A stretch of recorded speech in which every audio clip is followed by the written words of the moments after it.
الفاتحة.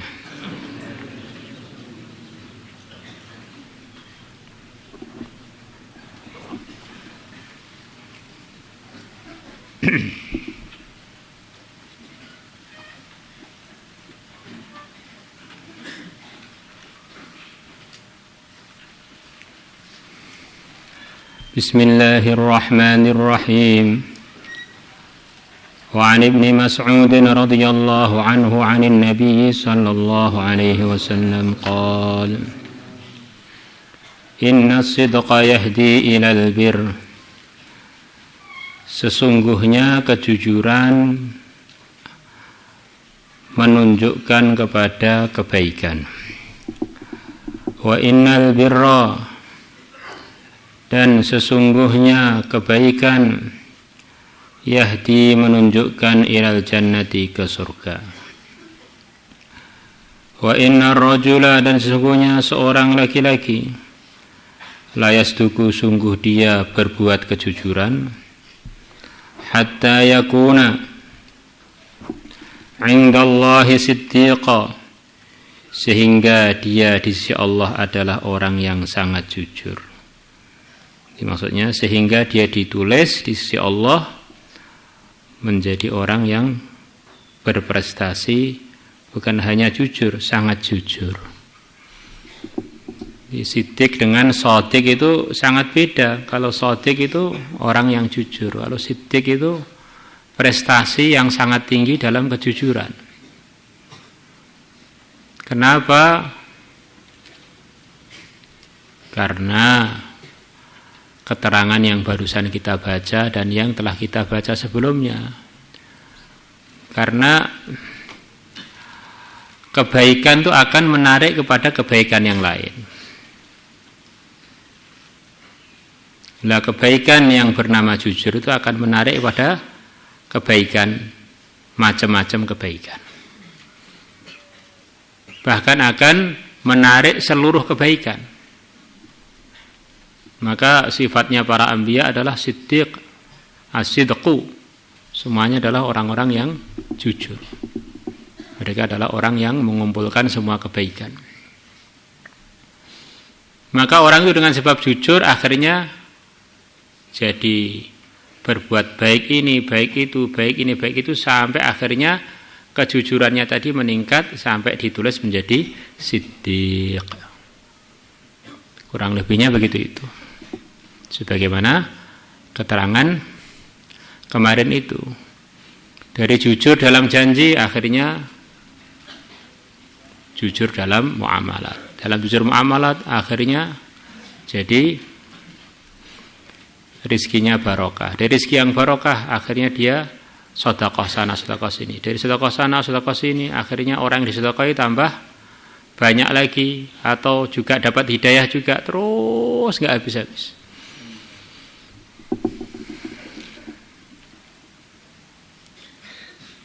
Maka di antara nasihatnya sebagian ulama, alaika bisidqi fi kullil umur.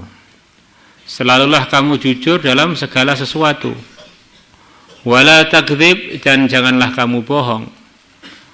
Fa aqbahu ma yajri bikal kadzibu. Maka sesungguhnya perkara yang paling buruk, yang paling menjijikkan yang terjadi pada dirimu adalah kebohongan. Orang itu kalau sudah bohong itu sudah menjijikkan. Wala yakdzibul mar'u illa min mahanatihi. Orang itu kok bisa bohong itu karena memang orangnya itu hina, bukan orang mulia. Kalau orang mulia mau bohong itu mikir, ini bohong itu kan enggak baik. Dimurkai Allah, juga menyusahkan hamba-hamba Allah. Kemudian nanti terusannya akan terjadi keburukan yang tertarik dengan sebab kebohongan itu. Keburukan pertama, keburukan kedua, ketiga, terus sampai dia menjadi sumber keburukan. Atau orang itu bisa bohong karena punya kebiasaan buruk, sudah biasa bohong. Ini perkara itu buruk itu kalau sudah dibiasakan akhirnya jadi terbiasa. Jadi terbiasa, meningkat lagi jadi menikmati. Dari menikmati meningkat lagi siap korban untuk perkara itu. Nanti meningkat lagi sampai dia bangga kalau punya banyak teman karena satu profesi. Jadi dai-nya keburukan. Seperti orang pertama kali ngerawat ayam, dia bau kotoran ayam tuh pusing. Itu hari pertama. Hari kedua sudah berkurang. Hari ketiga sudah malah agak kangen-kangen dikit. Lama-lama kalau dia nggak bau kotoran ayam, pusing kepalanya. Di hidung dia itu kotoran ayam dengan coklat itu masih enakan kotoran ayam. Yang karena memang sudah biasa dengan buruk tadi. Ini ngomong kaitan dengan santri ya. Yang lainnya ini beda lagi. Rokok itu baunya apa enak tuh. Jadi kalau sudah dibiasakan, walaupun ada iklan rokok membunuhmu, menyebabkan kanker itu nggak peduli. Maka ada seorang kiai nasihati santri-santrinya, pentingnya menyempurnakan doa-doa sunnah. Termasuk di dalam sholat, di antara yang dinukilkan dari Nabi adalah doa biar selamat dari fitnahnya Dajjal, dari fitnahnya pembohong akhir zaman. Yang banyak orang perasaannya kalau ketemu Dajjal dia tahan imannya, ternyata ketemu Dajjal jadi pengikutnya. Maka salah satu santri itu bilang, Pak Yai, nggak usah khawatir, insya Allah kami ini tidak akan ikut Dajjal. Wong Dajjal tuh di kepalanya ada tulisan, di jidatnya ada tulisan kafirun. Bagaimana kita mau ngikut tulisan kafirun? Sudah ngaku Tuhan yang akan kita tidak percaya, tidak akan kita ikuti. Maka kiainya bilang Rasulullah itu lebih tahu. Umatnya sudah beriman, tetapi beliau peringatkan itu karena pengetahuan seseorang mengenai kebenaran belum tentu dia mampu melakukannya kalau tidak dipilih oleh Allah. Begitu juga pengetahuan orang mengenai keburukan belum tentu dia bisa menjauhinya. Contohnya siapa? Contohnya kamu. Saya lihat kamu ngerokok terus, padahal dibungkus rokok itulah ada tulisan ancaman terus, kamu ngerokok terus. Nah, santri seperti kamu ini dikhawatirkan ikut Dajjal. La ilaha illallah. Ini guyon. Jadi manusia itu ajib. Kalau sekedar pengetahuan itu bisa menyebabkan orang baik tanpa hidayah, iblis tuh tahu surga, tahu neraka. Bahkan sebagian orang yang melebih-lebihkan iblis itu gurunya para malaikat di sebagian hal. Karena banyak malaikat yang lebih mudah daripada iblis. Tetapi ternyata pengetahuan dia tidak menyebabkan dia dapat hidayah. La ilaha illallah. Ini ada iklan, jangan gunakan ruangan ini untuk santri, nggak boleh. Iklannya ada, tapi tetap masuk aja. Gimana? Berarti bisa baca, tahu artinya, tahu muradnya, tahu maksudnya, belum tentu dia bisa melaksanakan kalau nggak dipilih oleh Allah. Wala yakdzibul mar'u illa min mahanatihi aw 'adatis su'i aw min qillatil adabi, atau memang dia ini biadab, kurang adabnya, kurang ajar.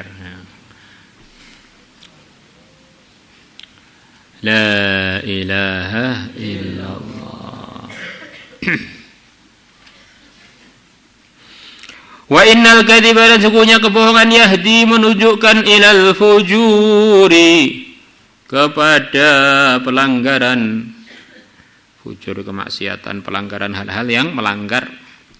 Wa innal fujura, dan sesungguhnya pelanggaran, yahdi, menunjukkan ilan nari, ke neraka.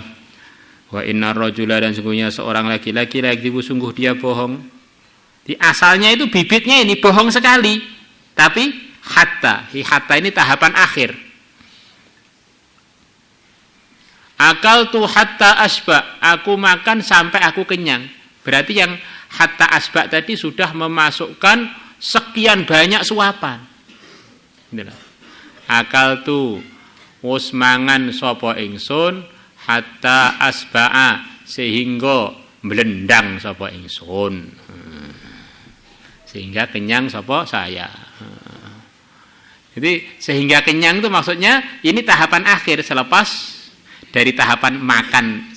Orang satu suap itu sudah dianggap makan. Tapi sampai tingkatan hatta itu berarti tahapan akhir. Maka bohongnya enggak sekali berarti wa innar rajula la yakdzib, ini permulaan. Ini bibitnya. Ini suapan pertama. Terus hatta yuktaba.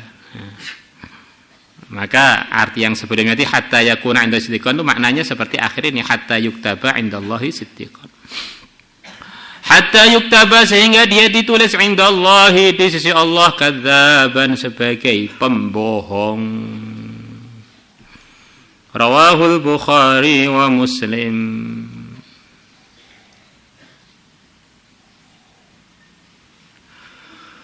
Wa an Abdullah bin Amr radhiyallahu anhuma anna rajulan bahwasanya seorang laki-laki telah datang ila Nabi kepada Nabi sallallahu alaihi wasallam qal maka laki-laki itu mengatakan ya Rasulullah ma amal jannah, apakah amalan surga, maksudnya apakah amalan yang menyebabkan orang itu masuk surga. Qal Nabi bersabda as-sidqu, amalan surga adalah jujur. Idza sadaqal abdu, kalau seorang hamba itu jujur, barra maka dia telah berbuat kebaikan. Wa idza barra, dan kalau dia telah berbuat kebaikan, amina maka dia mendapatkan keamanan, dia telah aman. Wa idza amina, dan kalau dia dapat keamanan, dakhalal jannata maka dia masuk surga. Orang itu dapat musibah, dapat risiko keburukan, sebabnya apa? Sebabnya enggak jujur. Kalau sudah jujur aman. Itu ada Pak orang jujur malah hidupnya melarat Pak, yang korupsi malah hidupnya makmur. Nah, itu kan pandangannya orang yang bukan mandang dengan pandangan agama toh.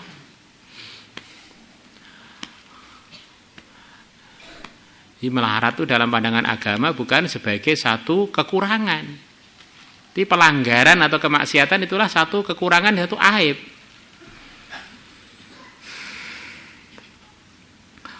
Qal, laki-laki itu bertanya lagi, ya Rasulullah ma amalun nar, apakah amalan neraka? Qal, Nabi bersabda, al-kadzibu, amalan neraka adalah bohong.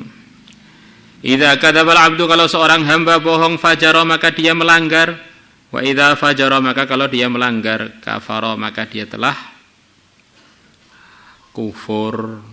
Wallahu a'lam. Ini diantara maksudnya kalau orang itu buat pelanggaran hatinya gelap. Kalau enggak tobat gelap lagi sebagaimana yang telah diterangkan dalam hadis sebelumnya. Kalau orang bohong itu terus akhirnya kalau enggak cepat tobat, bohong kedua, bohong ketiga, tambah gelap. Lah hatinya akhirnya menghitam, hidayah yang asalnya ada di hati enggak punya tempat, akhirnya hijrah minggat. Di tahapannya begitu itu. Wa idza fajara, maka kalau dia berbuat kemaksiatan, kafara maka dia akhirnya keluar dari Islam. Kalau enggak tobat. Wa idza kafara, dan kalau dia sudah keluar dari Islam, yakni maksudnya kalau sudah kafir gimana? Beliau memaksudkan dakhalan nar, maka dia masuk neraka. Wong dosa cilik ae lho. Ora apa-apa. Cilik nek ning mata. Cilik kalau dikumpulkan, kecil kalau kecilnya itu kecilnya api neraka. Rawahu Ahmad wa fi isnadi Abdullah bin Layha wa haditsu hasan fil mutaba'at. Wallahu a'lam. Insyaallah kita niat amal semua.